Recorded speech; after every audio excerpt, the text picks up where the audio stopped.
you're now a two in a row winner for Iditarod and a two in a row winner for this race. How does that feel knowing that you're kind of on a hot streak right now? Oh, it's great. It's validating for all the hard work that we put in. It's the thing about it is you got to stay consistently working hard to stay there. And that's what I've done. So it's very validating, to continue to win. And I'll clear it up for you. Like it's with the streak I'm on, 7 major wins in a row, 2 years undefeated. 4 victories in the Kobuk 440 in a row and another one. So five, total and two back to back in Iditarod. So, you know, back whenever I was really trying hard to do well, I caught on to a little thing that consistency was key. And it didn't matter if we were try to win every time. If we started trying to be consistent, that we ended up with the best results. Consistent as in you're looking at the team in front of you, you're looking at the trail, and you're just managing them. And when you start doing that, everything starts to fall into place. And this race that I just did has been monumental in making those achievements happen because out here on these long runs, you really learn how to manage the dog team and pay attention to the weather and the most important details, not the competition. Yeah, so what goes into preparing for one, the season as a whole, and then the individual races, the Copper Basin, the Iditarod, the Kobuk? What goes into preparing for each run?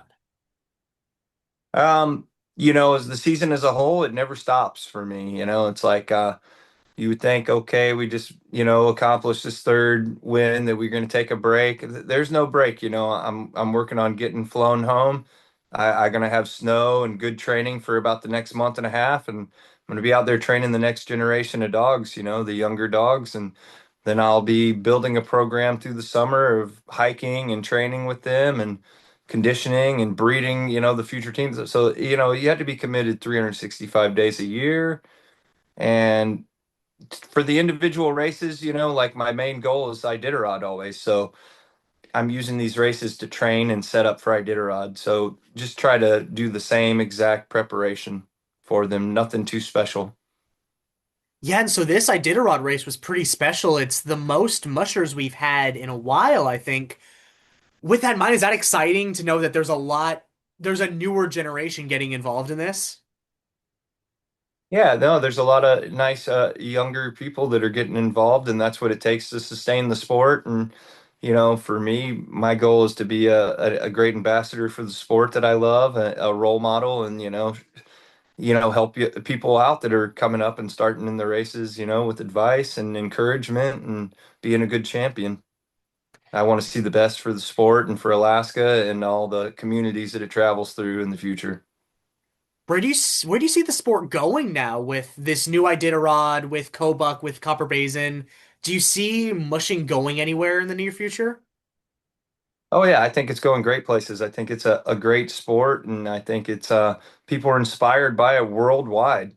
People follow this race from all across the world, and we represent the culture of Alaska and the history of Alaska, and we represent great animal husbandry and care for our dogs. And I see it going great places.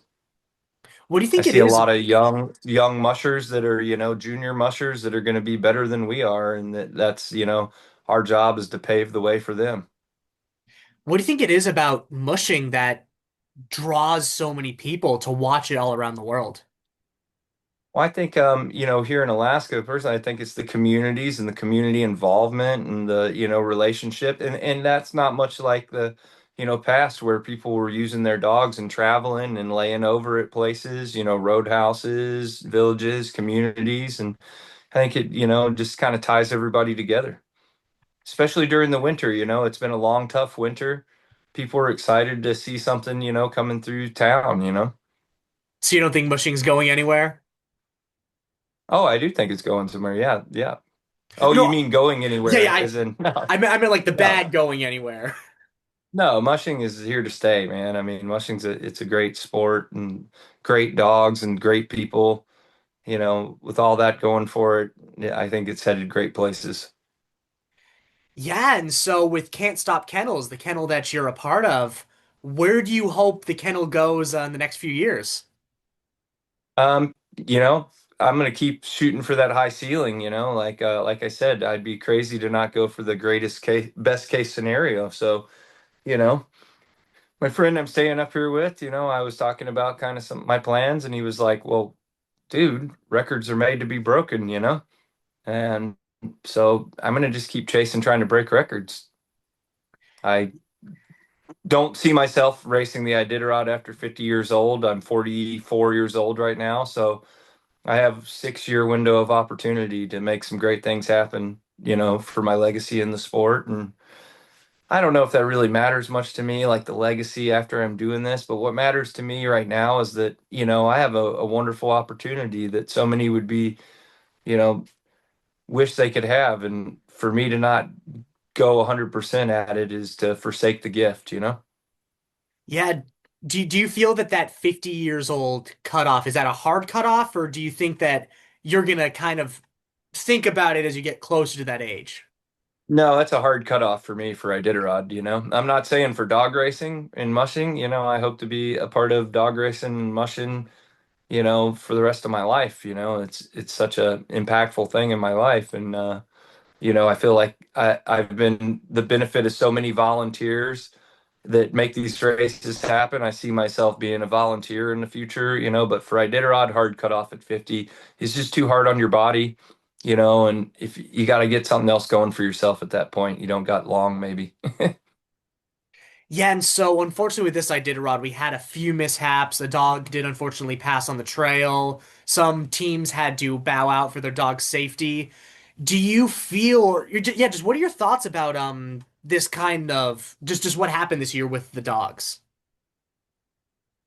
Um, yeah, it's always sad, for a canine athlete or a human athlete to, lose their lives. But I'll tell you one thing, that dog didn't want to be sitting at home. That dog wanted to be out there on the trail, with its buddies. And it's just very unfortunate, that it's just, yeah, I think we're all deeply saddened by it. I think that the Iditarod, the race as a whole, has been on a very good trajectory with the dog deaths, and minimizing them, and lots of scientific breakthroughs that help us to take better care of the dogs. I mean, the thing that's scary about it is it could happen to any one of us. Yeah, It's just kind of a freak accident with the heart thing, I believe, and it's scary that that could, happen to any one of us. yeah. Right now, your dogs in the kennels, are they getting antsy that another race just ended and they want to get back out there? No, no, no, not at all. No, they're just enjoying extra meals and like running around here on the ice, and they feed off of me. I'm pretty relaxed before the race, during the race, and after the race. That's been part of our success, is just keeping it relaxed and keeping it fun. Yeah, well, If you're not last having question. fun, what's the point? That's Yeah. why I'm able to do so good at this, is I'm having so much fun doing it. Yeah, last question is just now you just finished the Kobuck. You said that it's a whole year long preparation process. What's the first thing you're going to do now after this race to get ready for the next season? Oh man, I'm heading out home. I'm trying to get back to my homestead and start training pups, out in the mountains, like for the next month. That's my biggest goal, is to grab a bunch of supplies on my way through Anchorage and head out there. And I'm not going anywhere for like a month, man. At least 2 months, preferably. You know, if there's one thing the racing season is, it's busy. A lot of traveling back and forth to these places, and I just love being out in the wilderness. So I'm looking forward to getting home and spending a month out there with the dogs, training in the mountains.